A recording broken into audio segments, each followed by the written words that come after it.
Okay, this is the complete trading course video number 2. If you've seen the first part, you know I'm going to cover the absolute basics. I talked about Dow theory and theory of technical analysis in the previous video, and I highly recommend you check it out. But in this video, I'm going to talk about chart construction. When you look at a chart, what are the things you're going to be looking at and how to make sense of them? So in this video, I'm going to be covering the absolute basics of a candlestick, a moving average, and volume, and perhaps a trend line. These 4 things, and then we'll end the video. And I think this will be very important for absolute beginners. Even if you have a sense of these things, I would recommend you go through the video because there will be some refreshing concepts discussed. And I'll of course give you some examples and also attach some photos on the screen for your easy perusal. Let us now proceed. The interesting thing about a candlestick is, why do we use it? It's because it gives us 4 data points at a glance. You look at a candlestick and it's going to tell you where the price opened, where it closed, what was the low of the day,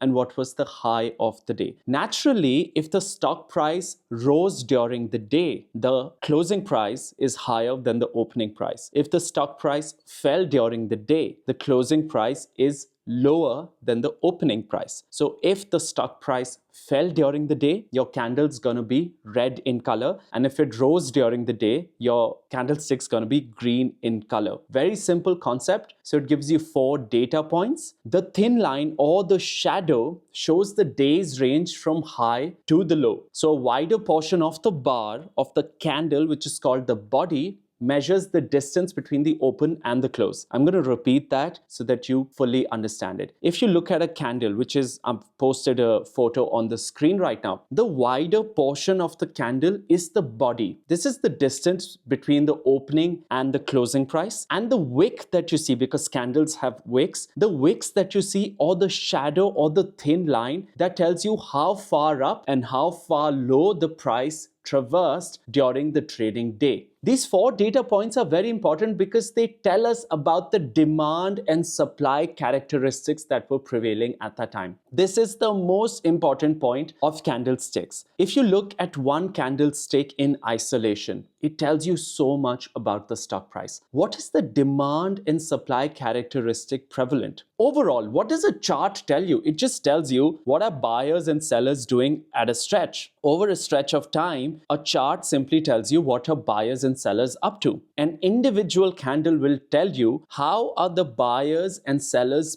placed and how are they interacting. Let's take the example of Keynes, and I'm going to look at the candle of 9th October 2023. Clearly, Keynes rallied comfortably. It rose for a couple of days, and then this candle suggests that when the stock price hit a high of 2965, it received massive amounts of selling. So during the trading day, it was quite up actually. From open on this day, Keynes was actually up around 17%, but it closed only 3% higher. The demand and supply characteristic of this candle is that sellers are very dominant around this area, which is why it closes slightly above where it opened, but the shadow or the thin line tells you that it traveled quite a distance. Another candle which displays the similar psychology is on 20th December 2023. The stock price closed a bit lower than where it opened. However, it again went to the area of roughly 3,000 rupees and then sold off from there. This is again telling you the psychology of buyers and sellers, that at 3,000 rupees, there are some sellers present. Now, I want you to focus on the candle of Feb 13th, 2024, which is quite opposite in nature. The situation seems to have reversed. The stock price fell quite a bit. It fell all the way to 2,555, but it closed at 2,905. So it plummeted during the trading day, but it closed higher. What does this tell you? This tells you a stock that was earlier receiving massive supply at 3,000 is now receiving massive demand from the lower areas, and it's closing close to 3,000. So 3 individual candles of 3 different dates tell you the demand and supply characteristics. Earlier, certainly supply was more dominant, and now buyers seem to be taking control. Therefore, candles will tell you the demand and supply characteristic. Another important thing about candles is that this candlestick or bar may represent any time frame. You could be looking at a weekly candle, a daily candle, a monthly candle, 30 minutes, 15 minutes, 1 hour. Whatever you're looking at, that candle will represent the action of that particular time frame. So a weekly candle will cover the price action of one whole week. A daily candle will cover the price action of one whole day. On the top left in your trading view chart, you have these 1M, 3M, 5M, and all of these time frames listed. If you click on a particular time frame, that will change the time frame of the candle, and that's what the candle will suggest. This is how we change the time frame of the candle. On the right hand side of the time frame, you have something called line, and then you have a candle, a hollow candle, and bars. Of course, you have a lot of other bar styles, but I don't think they're very relevant to your trading journey. Literally, no one's using them. You'll either see people referring to candles, or you'll see people referring to bars, which are basically the same thing as you can see on the screen right now, but it's really about how nicely your eyes are trained. Even a standard bar tells you 4 data points: where the price opened, where it closed, what was the low of the day, and what was the high of the day. However, the bars that are used by MarketSmith India are very interesting because although it has a bar, it only shows you the closing price, because the closing price is considered to be the most important price out of all. We don't really care where the stock price opened, we care where it closed in relation to the low of the day and the high of the day. For instance, if a stock price has opened at 100, went all the way down to 90, so it crashed 10% during the trading day, but it closed at 105. It closed with a 5% gain. But this candle would have a very bullish understanding because it actually rose 15% during the trading day. That's the strength of the buyers, and this is why a standalone candle becomes very important. Like I said, MarketSmith will only show you what the closing price was, and I believe that is all you need to know. However, you can look at the MarketSmith bars as well, and of course the standard trading view candles as well. Only these two will be used by almost everybody out there. Also, like I said earlier, the color of the candlestick shows us the relationship between the opening and the closing price. A candlestick will simply be green if the stock price rose during the trading day, and it will be red if it fell during the trading day. With this is all you need to know about a candlestick, and with this we move on to volume, which is at the base of your chart, and this is very crucial to chart reading. Volume is the total number of shares that change hands on a given day in the stock market. So it includes buyers and sellers. Another important thing about volume is it is relative. When we say high volume, a stock is trading with high volume, it means that it is trading at a rate which is notably greater than what is customary or usual for that particular stock. For example, if you look at the volume bars down here, which are on your screen right now, you see a line running through them. This line is basically a moving average, which we'll get to in a moment. This moving average tells you what is customary or average for that stock. You can have inputs for this moving average. You can have 20 or 50. I always choose 50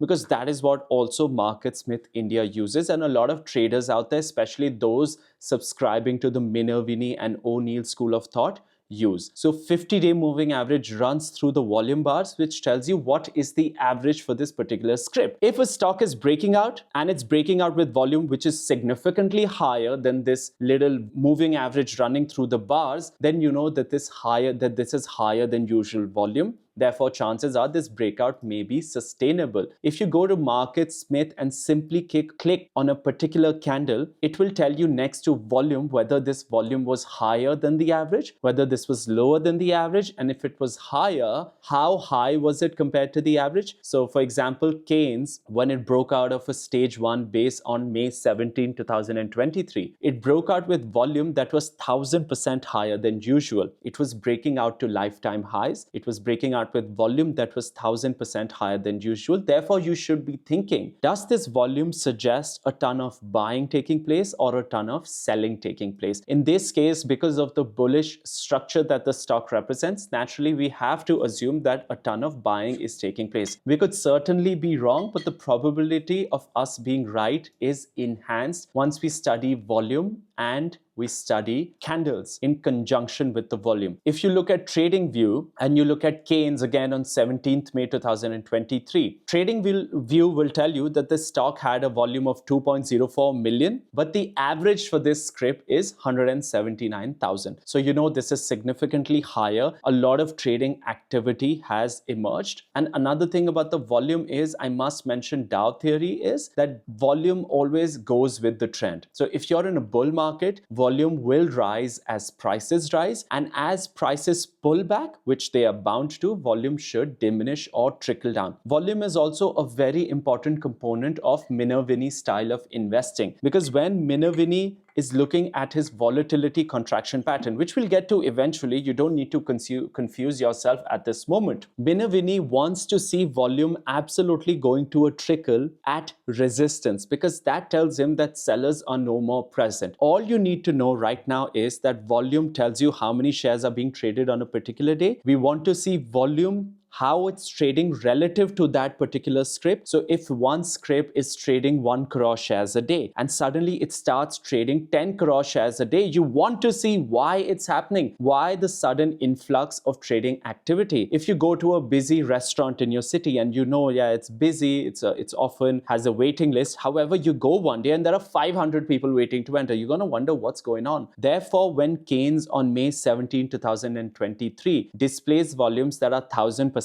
higher, you should be wondering what is going on. Finally, volume is compared to the recent average of a script, which is why we run a moving average through the volume bars. I think we've discussed this, and now we can move on to something called a moving average. And a moving average is very interesting. In fact, this is the only indicator I use. Instead of the usual price, we study the usual price naturally, but one indicator that we use is the volume indicator, which pretty much everyone uses around the world. We might not even call it a volume indicator because it is such a pivotal component of a chart. Another indicator that I use, and that's all I use, is a moving average. A moving average is quite simply the average of a certain body of data. So a 10-day moving average is the average of last 10 days of closing prices plotted in the form of a line. So you see these lines running through a chart. Sometimes they are below the price, sometimes they are above a price. These will simply tell you the average of a certain body of data. If you've selected the 50-day moving average, it's going to take 50 days worth of closing prices, make an average of them, divided by 50, add all of them up, divided by 50. So make an average of them and then plot it in the form of a line to show you certain important traits that we will now discuss. The moving average makes it very easy to view the underlying trend since it's a smooth line, but you have to understand it is a lagging indicator, unlike price itself. Price is the only thing that moves first, and then everything moves in response to the price. So an RSI will move in response to the price. A moving average will also move in response to the price, but it is very important for your analysis. Naturally, a 20-day moving average would hug the price, and a 200-day moving average would be far away from it. This is a very simple concept, but if you look at Keynes and you plot nothing but a 20-day moving average on it, you see that it's closely hugging the price. Naturally, it's close to the price because it represents closer amount of data, so only 20 days. But if you look at a 50-day moving average, that's slightly away from it. And if you look at the 100-day moving average, it's quite far away from the stock price. And 200 is like way far away because that is taking 200 days worth of data into account. For 200 days, Keynes wasn't straight up rising. It was rising recently, and therefore the recent moving averages hug the price very well, and the farther moving averages, which is 200-day and 100-day, don't hug it so nicely. A moving average will simply tell you the trend of a stock, and that is such an important concept. Also, you need to remember that for a moving average, we use closing prices. Now, there are two kinds of moving averages. So you might see an EMA or an MA. So you have an exponential moving average, or if you have a simple moving average. Simple moving average basically gives equal weightage to the price of all the days considered. So if you have a 50-day moving average, it's going to take the prices of 50 days, add them up, divide them by 50 and give you a plotted moving average. However, if you take an exponential moving average, it's going to give more weightage to recent data. What's used around the world is basically the simple or the daily moving average. You don't need to go for exponential.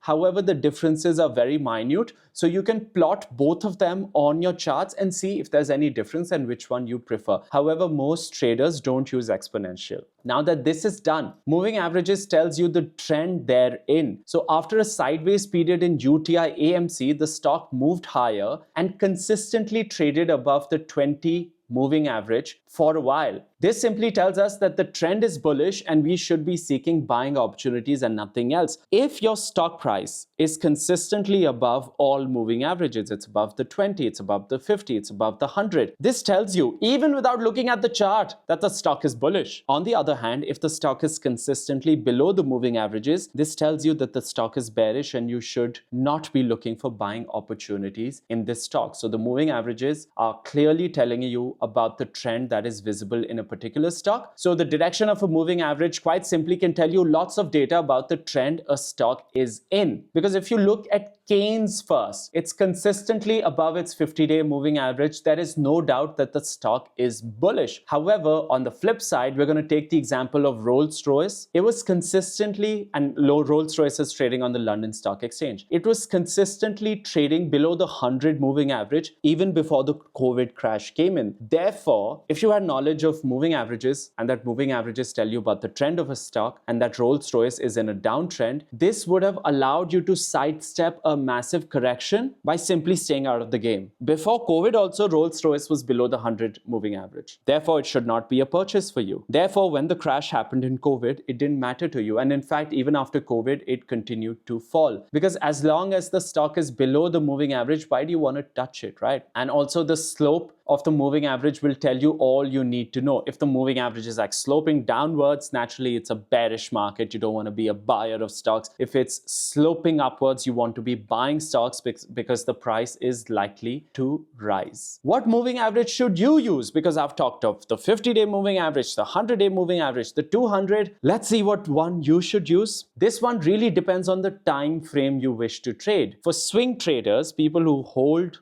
and buy for a while, you want to be using the 50-day moving average or the 100-day moving average. But for day traders, a 9-day moving average or a 10-day moving average or even a 5 moving average will be so important. If the stock price is consistently below a certain moving average, like Rolls-Royce, as I've just mentioned, was consistently below the 100-day moving average, you will only buy it if it moves above this moving average. Rolls-Royce was well below the 100 moving average well before the COVID crash came in. Then it went sideways and eventually now it's above the 100-day moving average. Only when Rolls-Royce came above the 100-day moving average, you should be thinking of buying it. The advantage of a moving average is that it trades in direction of the trend, which is one of the oldest maxims of successful trading. The trend is your friend. If there's a downtrend, please don't touch stocks. If it's an uptrend, you may consider touching stocks. The moving average will simply tell you which direction is the trend going in, and you may accordingly decide to be a buyer or seller of stocks. Because of this, moving averages work best in trending markets and not so in choppy markets, because when they are trending, they have a particular direction. When it's a non-trending market, moving averages are just basically hugging the price and intersecting the price, and they're not going to give you any trading signals. This is a very important point I'm going to mention now, and I think you must note it down. A lot of traders around the world use the same moving averages, and this is a concept of Brian Shannon. He's quite an authority on moving averages, and if you want, you can check his YouTube videos out. A lot of traders around the world are using the same moving averages. The 10-week or the 50-day moving average is often deemed as an area of institutional support. Whenever the stock price goes up and comes right back to its 50-day moving average, there is a chance that it will bounce from there. And this is based not on guesswork, it's based on logic and a history of studying multi-bagger stocks. Whenever these stocks came back to their 50-day or 10-week moving average, they sort of bounce from there. This is something you need to be studying further. Minervini also says once you've entered a swing trade, as long as your stock is above the 50-day moving average, why do you need to sell it? So these are all very important concepts that you want to note down. What you want to do is you want to find out the character of a stock. See what the stock is respecting in the past. Some stocks are going to respect the 50-day moving average, like Keynes. Some stocks are going to respect the 100-day moving average, like Rolls-Royce. This is important because this tells you the character of a stock, and this knowledge can be used to trade profitably. For example, if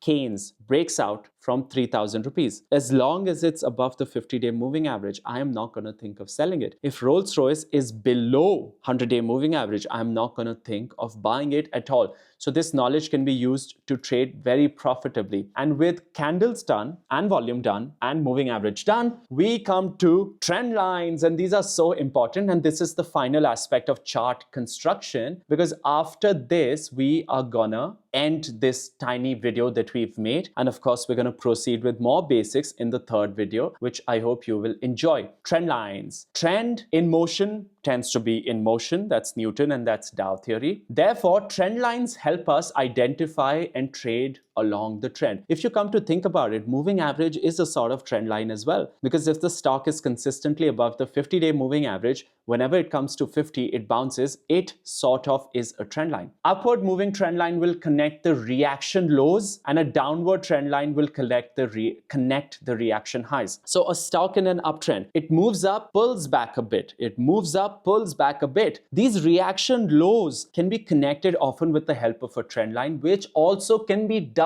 in the stock that is Keynes. If you see, I have a moving average running, which is connecting the reaction lows. This is quite magical, and this is how technical analysis works. Therefore, as long as the stock price is above this trend line, I have no reason to ever sell it. We often notice that the line which is straight in an uptrend connects the lower extremes of the minor recessions within that trend. What are these minor recessions? The stock price goes up, encounters some selling, it goes up again, encounters some selling. These reaction lows and the minor recessions are often connected with the help of a trend line. The greater the number of times the price has touched the trend line, the greater its significance. If you notice Keynes right here, the price has touched this trend line once, twice, thrice, 4, 5, 6 times. It's touched 6 times. Anything above 3 is amazing. So if the price has touched the trend line 3 times or more, you know that trend line has some validity. A lot of traders around the world will be watching that trend line. Therefore, you should be watching it as well. And these trend lines can be drawn in a downward market and in an upward market. You can also use them to connect pullbacks. For example, ICICI GI, it had a little pullback, and I connected the highs of the price to connect a trend line. If the price moved above the trend line, I will buy. Similarly, in VGuard, I connected the highs of the price. If the price breached this area with bullishness, of course, I would be a buyer. So these trend lines can be used to connect the lows and the highs. If you've connected the lows in an uptrending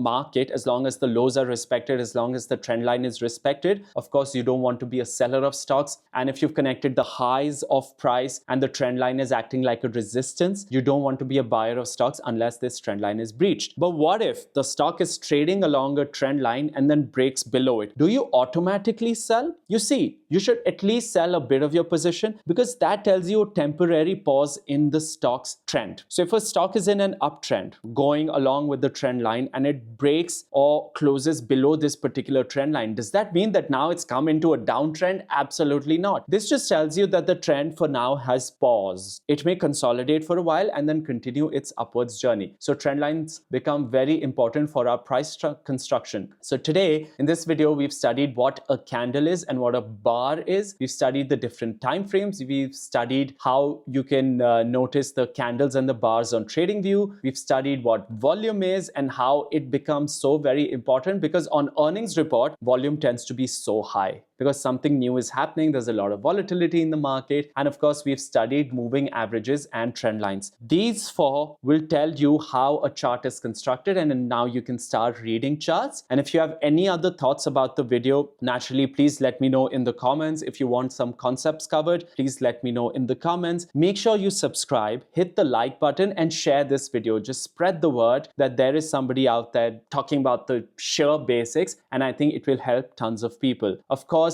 keep learning more and more, and if there is something I've missed out, you can always let me know, but please be respectful about it. In the next lesson, of course, we're going to be starting with what stage analysis is, and we'll discuss something called closing ranges. I think this is going to be very interesting stuff. But until then, I hope you enjoyed this. Keep thriving, and I'll see you for the next one.